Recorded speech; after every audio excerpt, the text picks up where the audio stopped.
C'est parti pour la vidéo de présentation du programme PSPad en version 4.5.4. Je vais lancer l'installation, exécuter. Next, I accept the agreement. Next, next, next, next, next. Installe.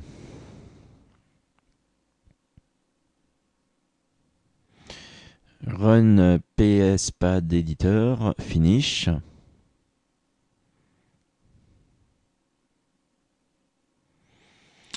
Voilà, alors comme je l'avais lancé avant, j'avais prévu de vous montrer un petit peu comme exemple le fichier index.php du forum de toutes les solutions, histoire de vous montrer un petit peu déjà la coloration syntaxique qui est bien pratique. Donc tous les éléments sont colorés de façon différente, ce qui facilite grandement la lecture du code.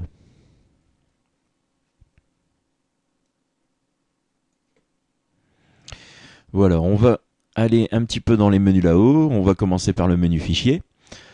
Donc nous avons nouveau. Alors on peut commencer par un nouveau fichier texte banal, donc complètement vide.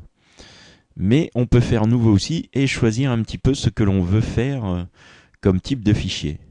Donc par exemple, je vais prendre le format HTML, OK, et aussitôt il crée un format HTML de base avec un doctype, les balises HTML, head, body, etc. Donc ce qui est bien pratique de temps en temps. Donc on peut ouvrir les fichiers bien évidemment. Alors comme format de fichier, on a de très nombreux formats. Ça va du TXT banal jusqu'au C++, en passant par les fichiers batch, MS-DOS, BAT, le format HTML, XHTML, Java, JavaScript, Pascal, PHP, SQL, enfin pas mal de formats de fichiers. Si je fais enregistrer sous, j'ai bon, là le format HTML, puisqu'il m'a détecté que j'avais créé un fichier HTML, mais vous pouvez enregistrer dans tous les formats de fichiers qui sont en ouverture. On a bien évidemment l'option d'imprimer avec la mise en page, les paramètres d'impression, l'aperçu avant impression. On a une gestion de projet ici, donc nouveau projet. On peut créer un projet carrément en scannant un répertoire, ce qui est bien pratique. Donc ici, vous avez les fichiers de votre projet sur le côté que vous pouvez gérer très rapidement. Ici, on a un menu édition avec les traditionnels couper, copier, coller, mais aussi des petites choses comme insérer la date et l'heure. Voilà.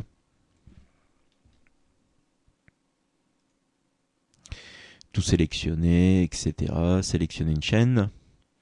On peut aussi trier. Donc par ordre croissant, décroissant, sensible à la case de nom. On a un menu rechercher, donc rechercher, remplacer, recherche incrémentale, rechercher, remplacer dans les fichiers, une gestion des signés aussi. On a un menu affichage avec la gestion des barres d'outils qui se trouve ici. Structure du projet, si on n'en veut pas, on peut l'enlever très facilement.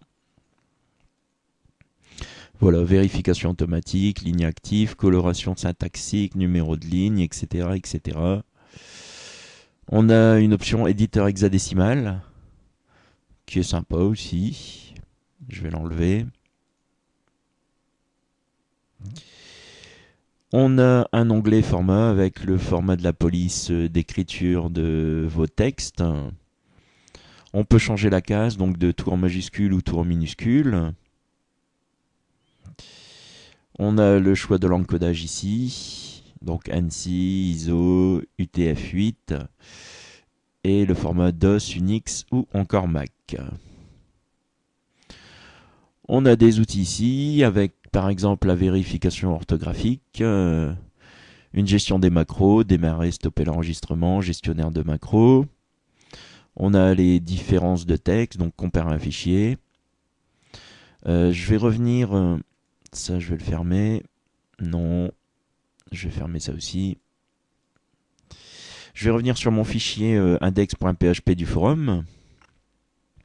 On a un explorateur de code, donc qui se trouve sur le côté, où on peut gérer les variables très rapidement. Ici, l'include, ou encore define. Toujours dans outils, on a une table ASCII. Donc même chose qui se met sur le côté droit. On a toute la table ASCII. On a la palette de couleurs, une gestion de palette de couleurs, ce qui est bien pratique.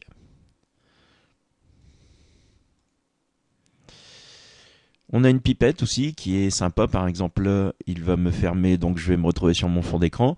Si je veux la couleur ici précise, hop, je clique et elle se met automatiquement dans ma page que j'utilise.